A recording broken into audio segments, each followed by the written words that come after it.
What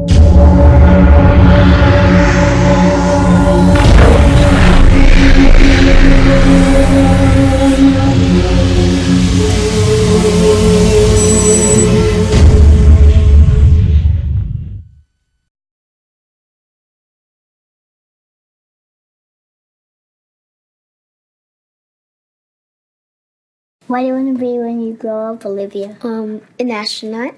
I want to be a fashion designer. A basketball player. I want to be an actor. A doctor. A teacher. A chef. An artist. What do you want to be when you grow up? A mermaid. Do you know what a computer programmer is? Yeah, no. No. No. I think it's something that has codes and is able to decode a mystery. I think that they... Wait, what? Computer programmer?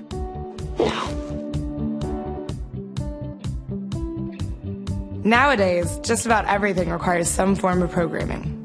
So, what is it? Programming is basically explaining to a computer what you want it to do for you. When you're programming, you're teaching possibly the stupidest thing in the entire universe, a computer, how to do something. Programming is one of the only things in the world that you can do where you can sit down and just make something completely new from scratch, you know, whatever you want. It's really not unlike kind of playing an instrument or something, or playing a sport. It starts out being very intimidating, but you kind of get the hang of it over time.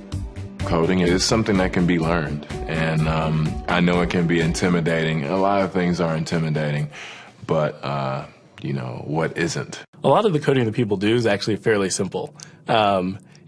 It's more about the process of breaking down problems than you know, sort of coming up with complicated algorithms as people traditionally think about it. Well, if it's fairly simple, why aren't there more of us doing it?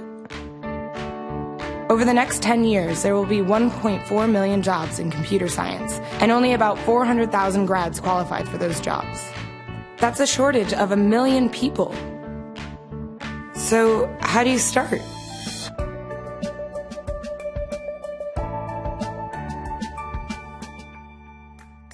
I was obsessed with maps when I was a kid, and cities specifically.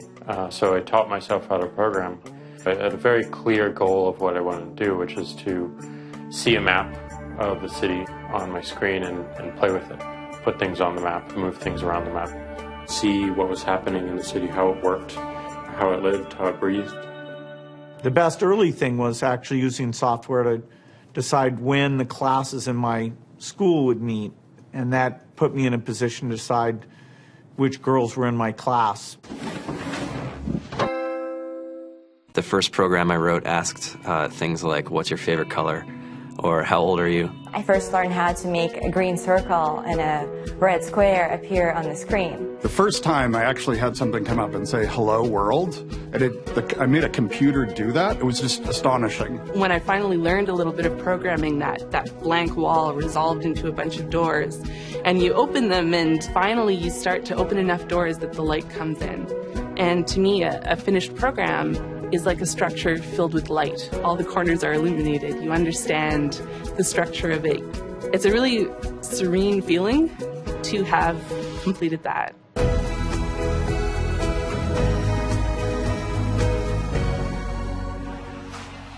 It took me some time to realize that creating things with your hands or creating code, creating programs, is just a different way to express creativity. I think right now there's a big emergence of the culture of making.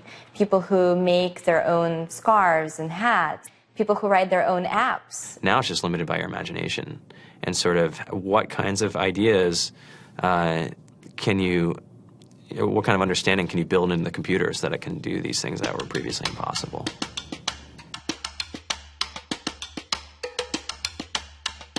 All great things are built in teams when you collaborate with other smart people. You're testing your ideas, you're stimulating each other. That's what makes us successful. It's not some flash of brilliance by somebody who then codes 24 hours a day for 3 weeks. It's what happened. The magic happens when we're all on the same page, collaborating and building something together. There's a much greater need in the world for engineers and people who can write code than there will ever be supply. And so we all live these very charmed lives. To get the very best people, we try to make the office as awesome as possible.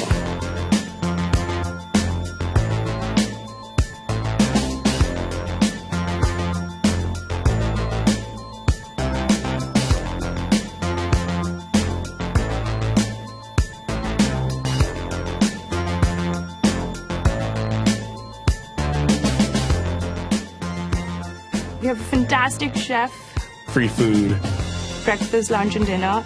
free laundry, Snacks, even places to play and video games and scooters. There's all these kind of interesting things around the office and places where people can play or relax or go to think or play music or be creative. I went on the Bureau of Labor Statistics for the United States, and there's about a third of the pie that's all the things you would expect. It's, they're working in the government, they're working in typical technology jobs. But then, like, the rest of the pie, and it was the majority of the pie, just split down into these little teeny slices of every industry imaginable. And what it is, computers are everywhere. You want to work in agriculture? Do you want to work in entertainment? Do you want to work in manufacturing? It's just all over.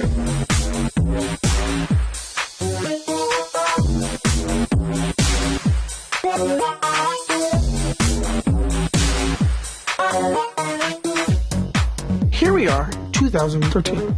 We all depend on technology to communicate, to bank, information, and none of us know how to read and write code.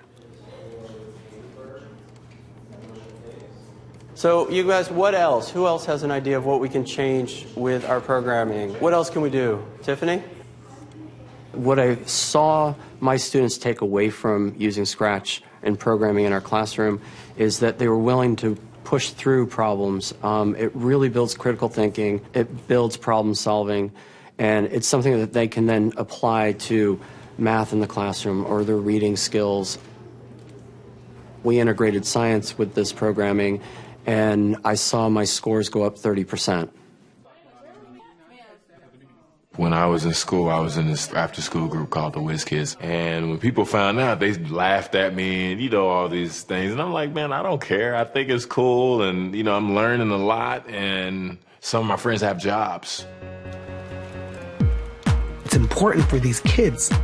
It should be mandatory to be a citizen on this planet, to read and write code.